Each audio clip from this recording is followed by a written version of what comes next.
शरीर की हड्डी बची उनको दर्शन देने के लिए राम मिले हैं वचन बद्ध बनवासों में, राम मिले हैं केवट के विश्वासों में, राम मिले हैं केवट के विश्वासों में, राम मिले हैं अनुसुईया की मानवता को, राम मिले हैं अनुसुईया की मानवता को, राम मिले हैं सीता जैसी पावनता को, राम मिले सीता जैसी पावनता को, राम मिले ममता की माँ कौशल्या को, राम मिले ममता की माँ कौशल्या को, राम मिले हैं पत्थर बनी अहिल्या को, राम मिले हैं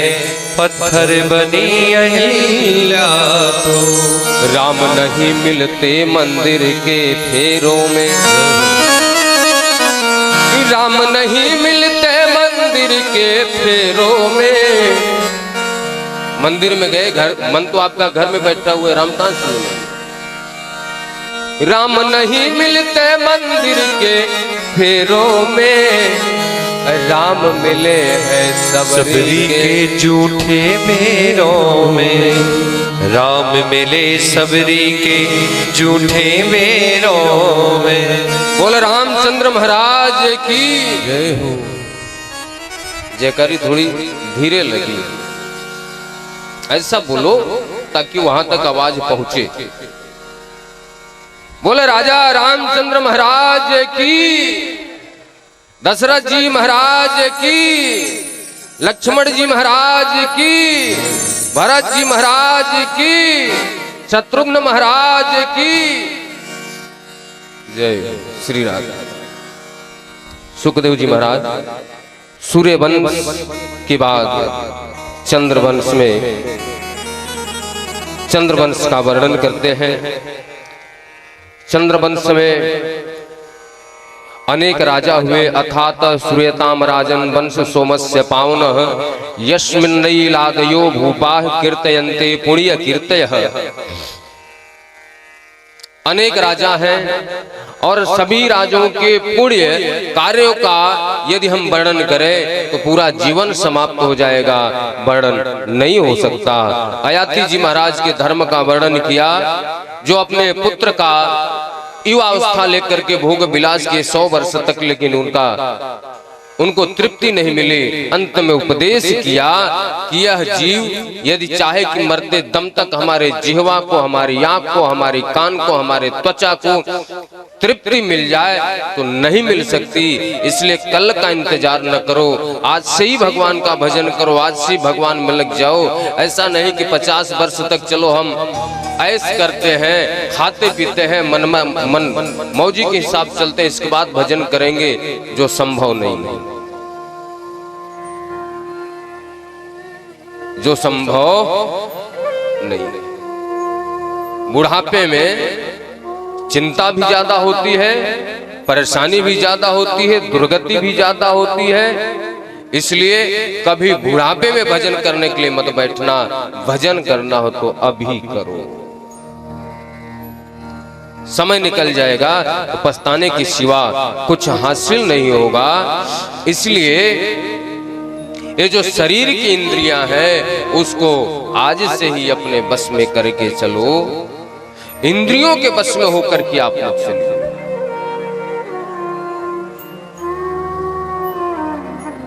एक संत थे, भगवान का भजन करते थे, उनको जलेबी खाने का मन हुआ।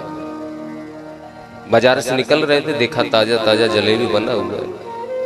वृंदावन की घटना। अपने जिह्वा को डांट करके कहते हैं, ज्यादा तुम्हें लोलुपता हो गया, ज्यादा स्वाद की जरूरत है, चलो आज तुम्हें खिलाता हूं। गए 1 किलो जलेबी ले आए, यमुना किनारे बैठ गए, एक पीस निकालते हैं, जिह्वा तक लाते हैं, उसको जमुना में फेंक देते हैं। पूरी जलेबी फेंक दिया, खा लो। तुम सोच रही थी कि मुझे अपने बस में कर लो।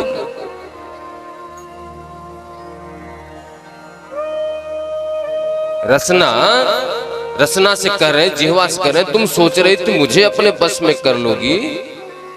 मैं उनके बस में हूं, और जो उनके बस में होता है उसके ऊपर किसी का बस नहीं चलता। आयाती जी कहते हैं अपने इंद्रियों को अपने बस में करो। इसी वंश में आती से यदुदेव में सूरसेन वसु वर्जन परजन नवनंद बाबा आदि वसुदेव की 7 पत्नियां और भी रोहिणी भद्रा मदिरा रोचना इला देवकी के 7वें पुत्र के रूप में संकर्षण भगवान आए। लक्ष्मण जी महाराज संकर्षण के रूप में, बलराम जी के रूप में आए। 8वां संतान के रूप में भगवान परम ब्रह्म परमात्मा परम पिता परमेश्वर श्री कृष्ण के रूप में अवतरित हुए। किसी ने कहा कि भगवान ने जन्म लिया है। ये प्रायः लोग कहते हैं कि भगवान ने जन्म लिया। विचार करना तर्क वाली बात है, कुतर्क वाली बात। यदि भगवान कण कण में है तो क्या मां का गर्भ उस कण से अलग है क्या? पहली बात। दूसरी बात, इस श्लोक में व्यास जी स्पष्ट बोलते हैं कि भगवान ने 4 भुजा धारण करके प्रकट हुए। चतुर्भुजम बालकम भुजेक्षणम चतुर्भुजम शंख गदायुर्दायुधम, शंख चक्र गदा पद्म लेकर के तदभुतम बालकम भुजेक्षणम चतुर्भुजम शंख गदा दायुर्धम श्रीवत्स लक्ष्मम कल शोभित कौस्तुभम पीतांबरम सांद्र पयोदसौभगम। जब स्पष्ट यहाँ कहा गया कि भगवान प्रकट हुए हैं, तो क्या व्यास जी से हम ज्यादा बुद्धिमान हो जो कहते हैं भगवान ने जन्म लिया है?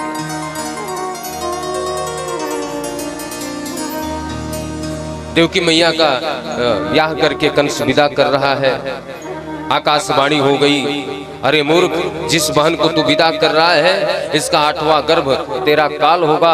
अभी हाथ की हल्दी धूली नहीं, रथ पे बिठा करके अपने हाथ से रस्सी खींच रहा था, रस का उसी हाथ में तलवार निकाल लिया, देवकी के केस को पकड़ करके नीचे खींच लिया और मारने के लिए तैयार हो गया।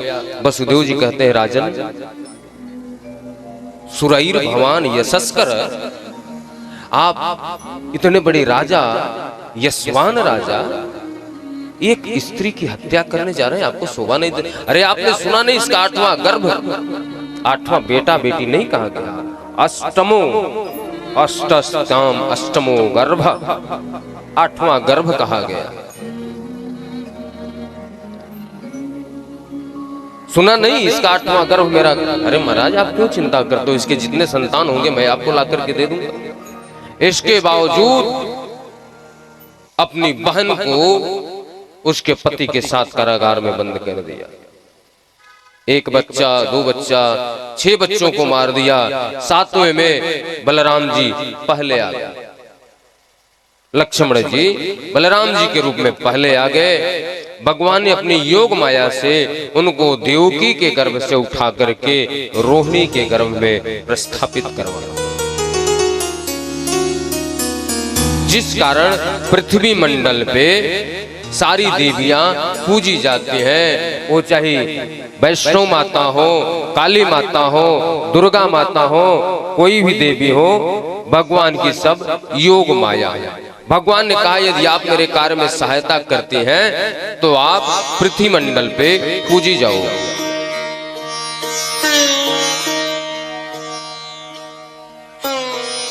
आठवें गर्भ के रूप में